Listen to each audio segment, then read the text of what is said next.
Alrighty, I see a few more people are joining us, but I want to go ahead and get us started. It is dinner time, and I want to make sure everyone gets some time this evening. And I want to thank you all for spending a little bit of your Tuesday evening with us. I know that is huge during a busy time. It's finals season, it's the holiday season, there's a lot happening, and you chose to spend an hour with us. So I really appreciate that. Thank you so much. So my name is Marjorie Bentley. I am a Senior Associate Director of Admissions at the University of Chicago and the Executive Director of our STARS College Network. I am originally from a small town in North Georgia called Suwanee, Georgia, and I've been in Chicago for a long time now. I did undergrad and grad school at the University of Chicago, and I'm going to tell you all about Chicago this evening. Oh my goodness. But in the meantime, I want to let my colleagues introduce themselves as well. So why don't we start with Max right here? Hello, everybody. Thank you again for joining us. My name is Max Bartley, and I'm an admission counselor. I also work at the University of Chicago and work on a lot of STARS-related programming here. I am originally from Maine and get to cover most of the Northeast, so most of New England. And today I'm mostly going to be in the background answering any questions that you have. So feel free to enter any questions about any of the topics that we covered today or anything STARS related right in the Q&A.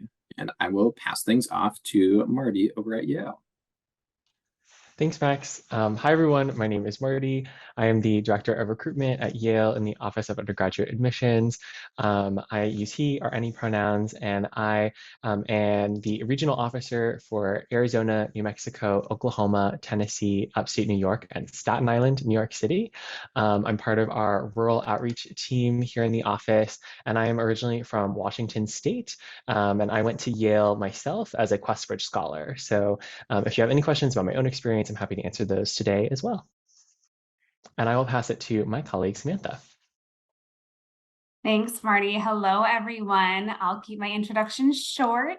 I am Yale's Senior Assistant Director of Partnership Programming. I've only been with undergraduate admissions for about a month and a half, so I am new to the STARS network and excited to be here tonight with all of you. I'll pass it off to Ian. Hi, everyone. So excited to be here. My name is Ian McLean, and I'm a Senior Assistant Director for Rural and Small Town Outreach at Northwestern, and work heavily with our STARS programming. I myself am also from a town it's no longer small. It's Woodway, Texas, right outside of Waco. I'm also a Questbridge alum, though I didn't attend Northwestern, so cool connection there, but really excited to share with you all a little bit more about our campus and resources for support that we have for students as they approach their undergraduate journey. Awesome. Thank you all so very much. And now a little bit about you guys. So we have quite a few students here who were in that 11th, 12th grade time. This is the perfect time and the perfect session for you, because we are going to be talking a lot about student support systems. We're going to be talking about our different institutions specifically before we move into student support systems. But we want to talk about what you can think about pre-college, that first year that you're on a college campus, and then all 4 years. How are different institutions able to support you, specifically using our schools as examples of what to look for and what to ask. So the sort of resources that are out there for you. So STARS is a group of 16 different colleges and universities, and we are all coming together as a big group to do better in terms of sharing information about college programming, offering that college programming, and then supporting students on our campus. And we're really focusing on rural and small town students because this is a group of students that we really want to see on our campuses. Many of us come from very small town or rural backgrounds ourselves, and we wish that we had had this information when we were in your shoes. So that's really where a lot of this is coming from. We want to offer you the information, the opportunities, and the knowledge that you need to make the best decision you can make and the most informed decision you can make about your college search process. So your college search process, that transition your first year, we want you to have all the information you need to make all that a little bit easier, because there's a lot of stuff out there, and we want to be here for you when you have questions. So that's a little bit about STARS.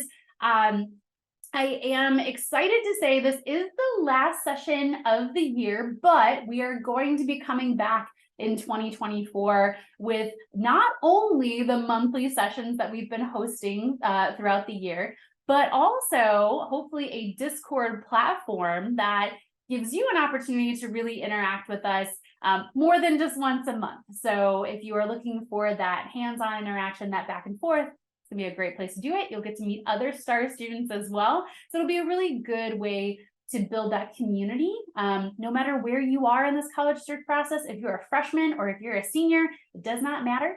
It is really important to be able to find that community and that support system and ask questions. And so that's what we're gonna do with that Discord platform. So stay tuned, very exciting things to happen in the new year.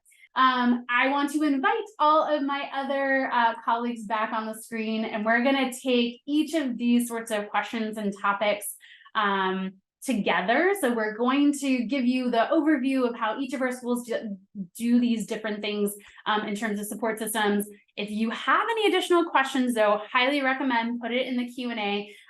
We've got Max and Samantha helping with the Q&A as well, so we can address them there. And if we have a few extra minutes at the end, we'll take them as a group as well.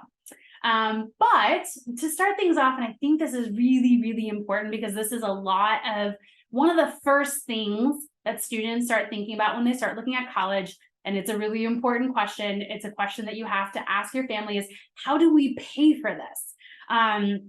I think those are conversations that need to happen, and we want to tell you a little bit more about how we approach it through our different institutions, as well as some resources you can use to start answering that question yourself. But this is what I would pose to the panel. What are your institution-specific financial aid policies? And do you have any financial aid policies that are really geared towards maybe first-generation, low-income, or rural students? I'm gonna throw it to Ian first, since I started with Marty before. I'll throw it to Ian first, and then we'll do Marty, and then I'll follow up with you, Chicago. Awesome.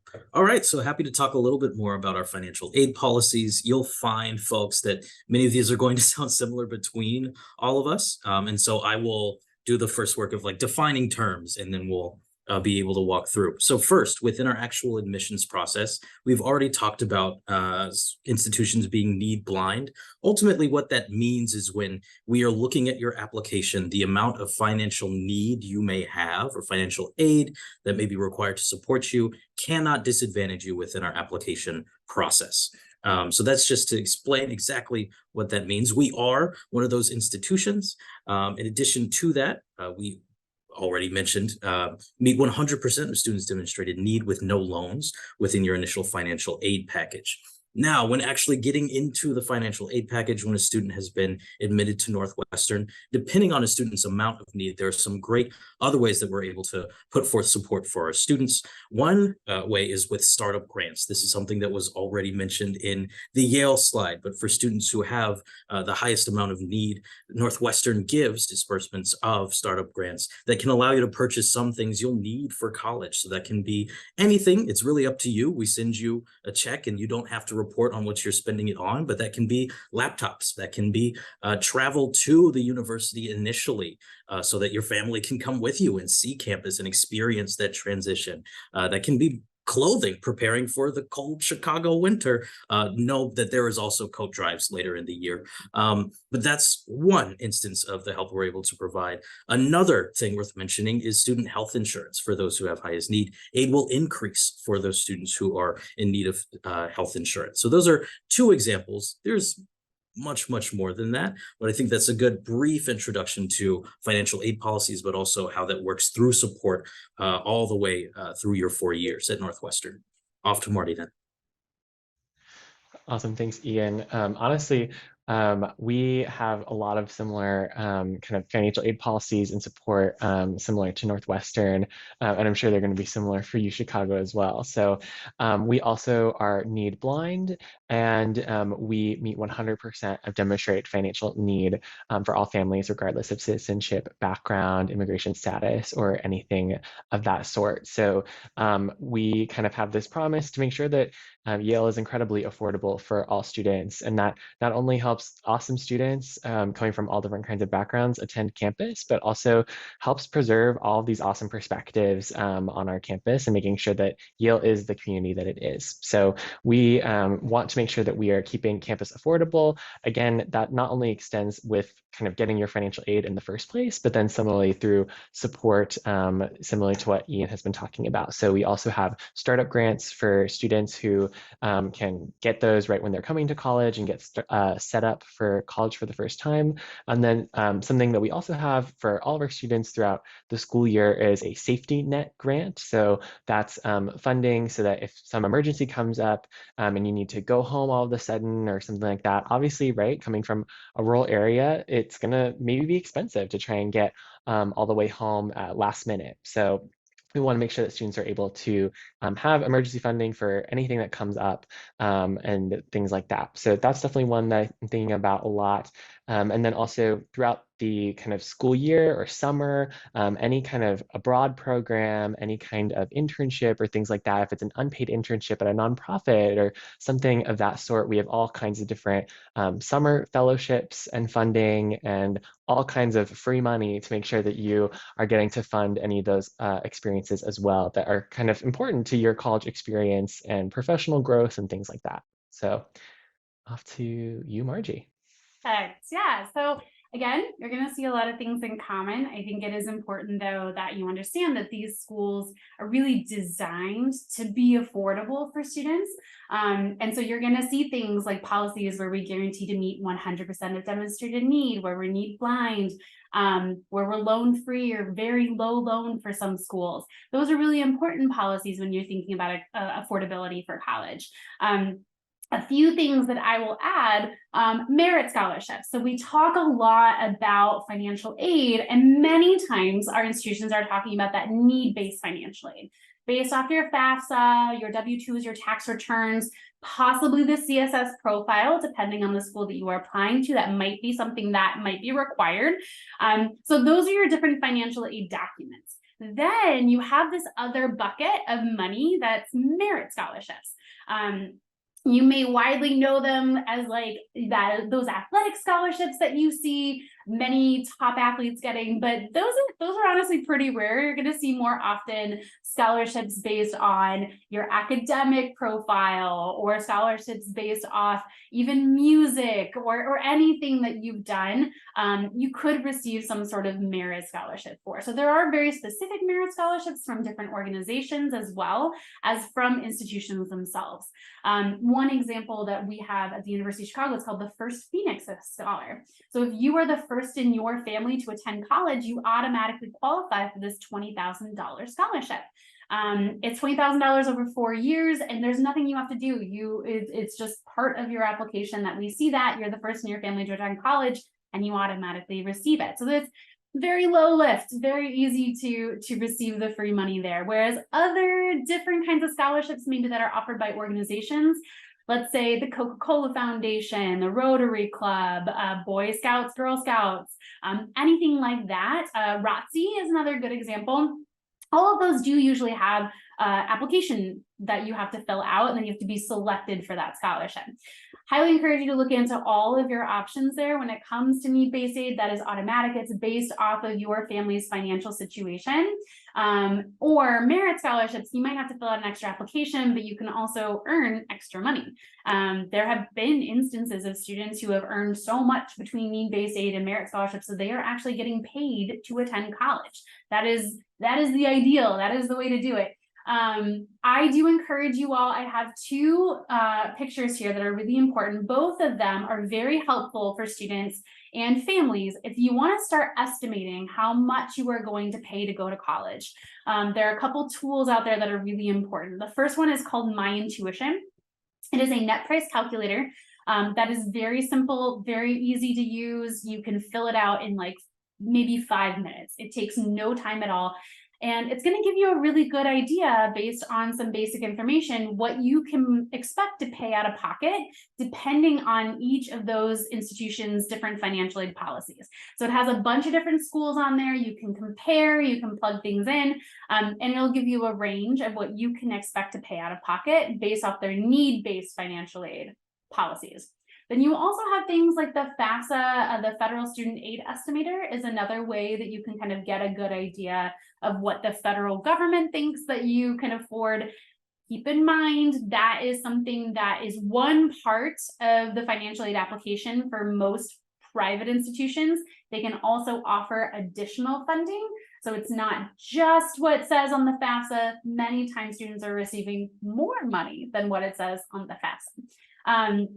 A note for all those 12th graders out there, the FAFSA will be available in December of this year, and I highly encourage you to fill it out as soon as possible. Not only is that just really important for colleges to know, but also there are often different state-specific funds. In Illinois, we have something called the MAP grant. The MAP grant is awesome and fantastic, but they will run out of money. So they will only award the MAP grant to the first, like, I don't know, a couple thousand students who fill out their FAFSA and qualify for it. So if you don't fill out the FAFSA, as soon as it's available, you could also miss out on some of that free money. All right, that was too long. That was a lot, but I think this is important.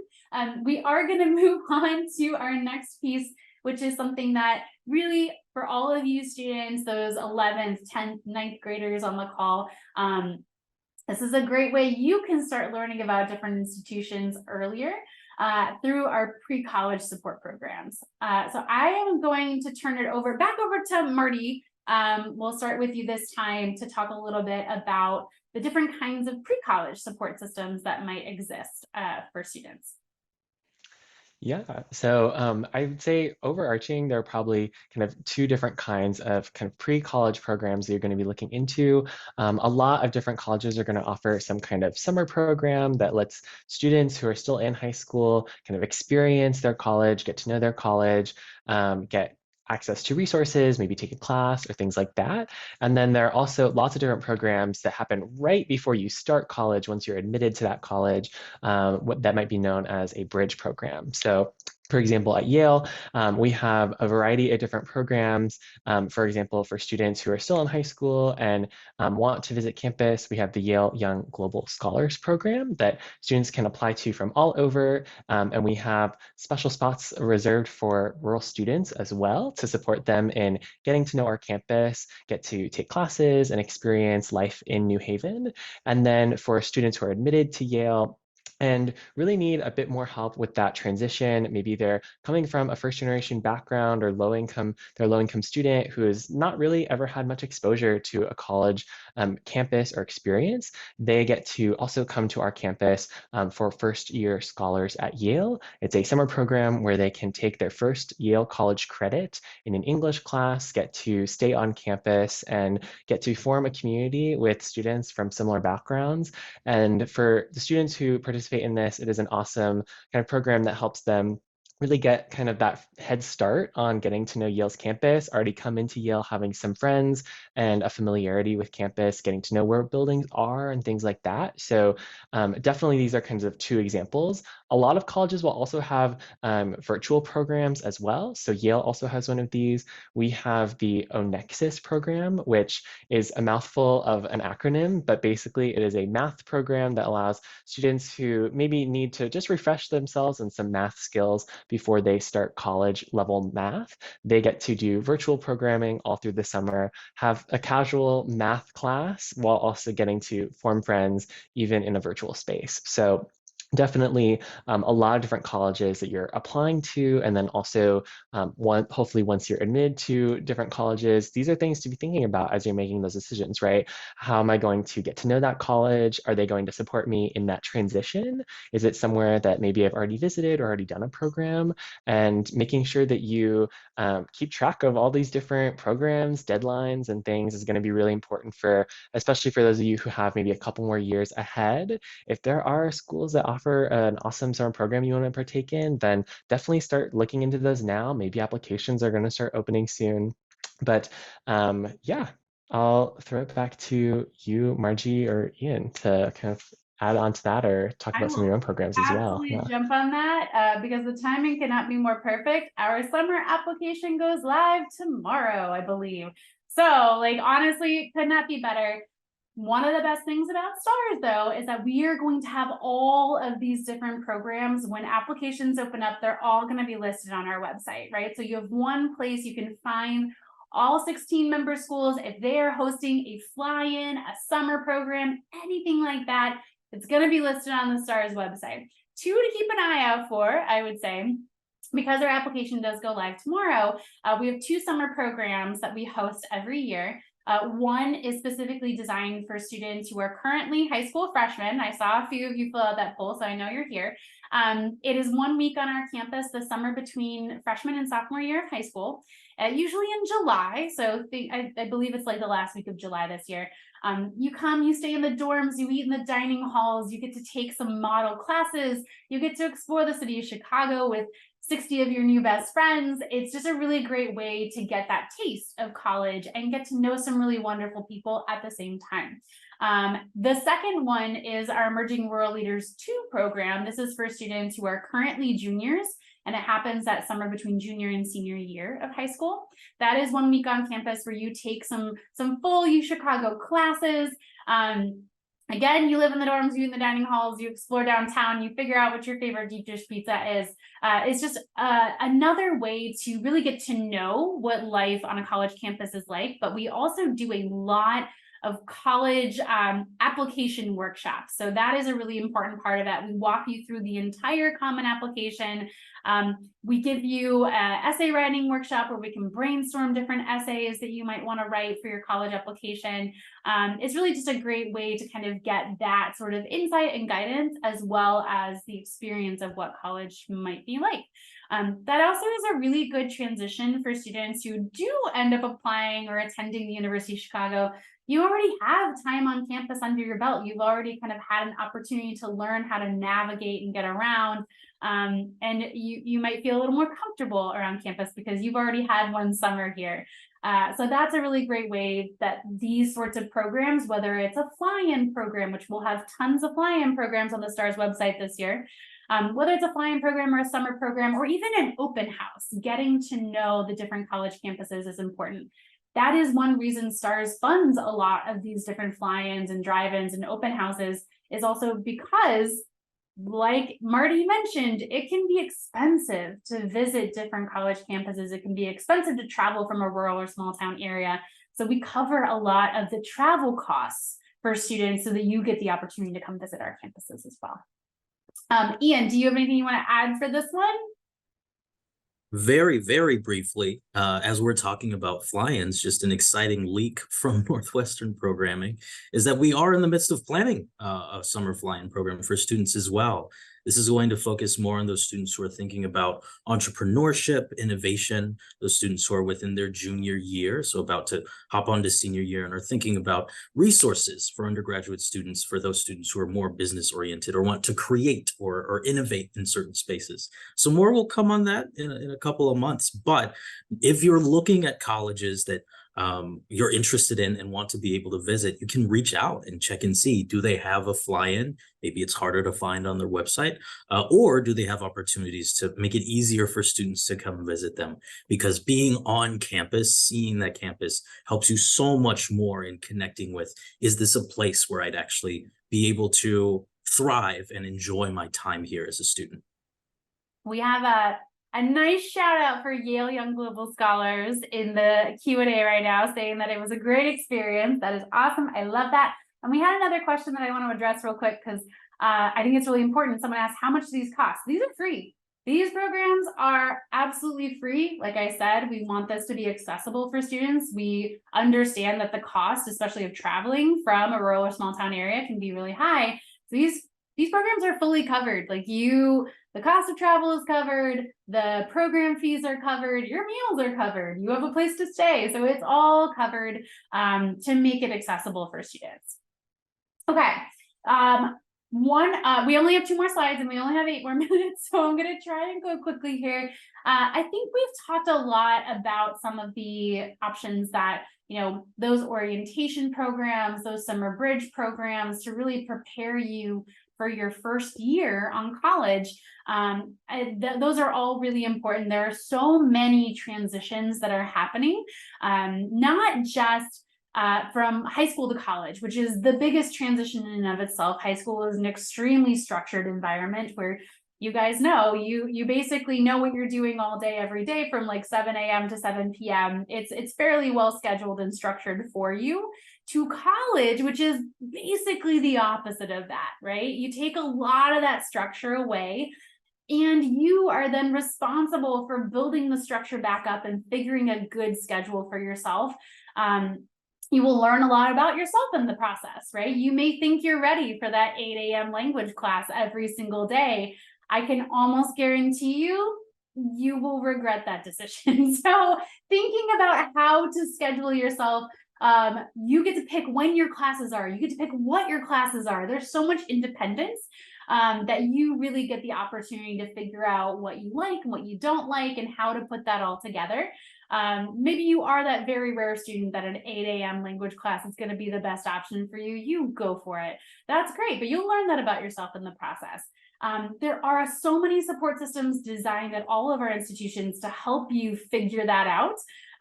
There are tutoring services, right? You may be taking an extra rigorous class, or you may be surprised by the level of homework or the tests or the, I don't know, the papers, whatever it is in that class that you may not be familiar with. Many of our institutions have very specific tutoring services that are designed to help guide you in this process, make that transition a little bit easier. It could be a mentorship program. One thing that is also very widespread and very important for a lot of our institutions are not just like mentorship programs, but specifically peer-to-peer mentorship programs. So things like at the University of Chicago, we have something called a Rural Student Alliance. I know that Yale also has a very well-known Rural Student Alliance. And Ian has said there are rumblings of a new Rural Student Alliance happening at Northwestern. So these student-run organizations are designed to be spaces for students, by students, to really help you have other students who have been in your shoes before help guide you along the way. Those are the big things that I wanted to mention. There are so many other resources that you'll want to be researching in this process, things like mental health resources, counseling, academic advising, career advising, housing. We talked about, I think all of our institutions require students to live in housing their first year for a very good reason. It is a really strong support system. So those are a few of the things that I will throw out there. I'm going to open it up. Whoever wants to grab this one next, feel free to jump in for first year transitions. I'll dive in with kind of more of a piece of advice. Is obviously all of our different institutions are going to offer a lot of different support, especially advisors or just people that you can go to. So for example, even at Yale, there are at least 3 or 4 first-year advisors from both actual professors or staff members who are assigned to work with you to current students who are kind of seniors in your residential college that are there to support you. I think that something that is important for all of you to remember wherever you go to college is in that first year transition, you have to be willing to ask for help, right? You have to be willing to kind of be looking for those resources and making use of them, right? Because no one wants you to get to your college campus for your first year and be struggling through things on your own, right? That's why we have all these different resources that Margie's been talking about. So I'd say just start putting that in your mind for eventually when you are going to college, that all these resources are there for you to make use of them. So just kind of be willing to ask for help, and no one is going to judge you for that, right? I was certainly someone who was very homesick, very nervous, very much felt like I was not someone who necessarily belonged on my college campus. But by talking to people, by sharing those feelings with advisors and mentors, these were different ways that I got through that transition. So that's more of a piece of advice rather than a resource, because I think that's going to be how you make use of those resources best. But yeah. Absolutely. And remember, the resources that you find and take advantage of, they're for you first year, but they are there for you all 4 years as well. And we are too. So I think something that I look at our faces, we work at these institutions, we are real people. And if you ever have questions, come find us. I think that's really important. I relationships are important, and I love catching up with students that I met freshman year of high school who are now on campus and they're thriving and they're doing great and they want to catch up and they want to get lunch or they want to get coffee. I live for that. That is the best part of the job. So come find us. We are here to help you. We're here to connect you. At the end of the day, we want you to come to the college that is best for you, the best fit for you. We talk a lot about fit and stars. It is really important. Thinking about the best place for you to thrive.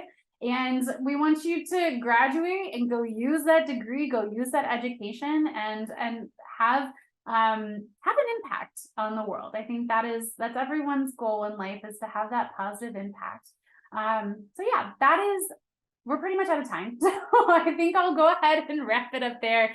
Turns out we have a lot of things we could talk about and we can go into greater depth. If you do have follow-up questions, you always know where to find us. And then also, if you have not already joined the Stars College Network, the mailing list, if you're not getting our emails, please do. That is how we send out these different webinars. That's how we send out information about things like the fly-ins or the summer programs. There is one question I wanted to address real quick from Matthew, who asked about the summer programs. The website will go into specifics about where the summer programs are being hosted by Stars, who is eligible for the summer programs. So I think that's really important. Or summer fly-in, drive-in, whatever program it is on our campuses, there'll usually be some sort of eligibility. So they're looking for students who are seniors or students who are juniors or students who are freshmen. They'll be very specific about what that is. And then we have created kind of a really easy application that either the institution, the school that's hosting, will have their own application, or it'll be a specific Stars application. All that will be on the website in the events section. So everything will live in the events section. Okay. Thank you all so much. I'm going to go ahead and close out these slides real quick so that we can all see each other. I'm going to invite Max, if you're still there, back on. Thank you all for such a wonderful evening, and we'll hopefully see you in the new year, okay?